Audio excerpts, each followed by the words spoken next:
నేను మీ KS Naidu. KS నేను సైతం ప్రశ్నిస్తా యూట్యూబ్ ఛానల్ స్వాగతం.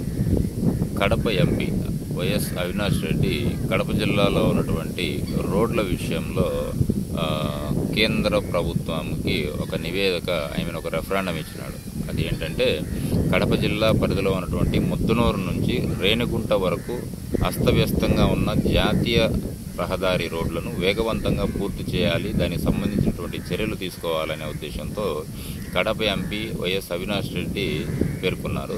దాంతో భాగంగా ఢిల్లీలో కేంద్ర రోడ్డు రవాణా హైవే మంత్రి నితిన్ గడ్కరీ గారిని కలిసి వినతి పత్రం కూడా అందించడం జరిగింది. అయితే ఈ సమస్యల మీద అనేక వినతి పత్రాలు అందించున్నాము. ఈ సమస్య ఇంకా పూర్తి పరిష్కారం జరగలేదు. కాబట్టి ఈ కడప ముద్దునూరు రోడ్లు 4 లైన్ల రహదారినిగా మార్చాలి. అంటే ఇప్పుడు దాకా అది డబుల్ రోడ్డు ఉన్నట్టుంది, దాన్ని 4 లైన్స్గా మార్చండి అని చెప్పేసి కేంద్ర రోడ్లు రవాణా హైవే మంత్రి అయినటువంటి నితిన్ గడ్కరీ గారికి ఒక వినతి పత్రం నిన్న వైఎస్ఆర్సీపీ పార్టీ తరఫున వైఎస్ అవినాష్ రెడ్డి వాళ్ళు ఢిల్లీలో మంత్రి గారికి అందించినట్టు. సో తొందరగా ముద్దునూరు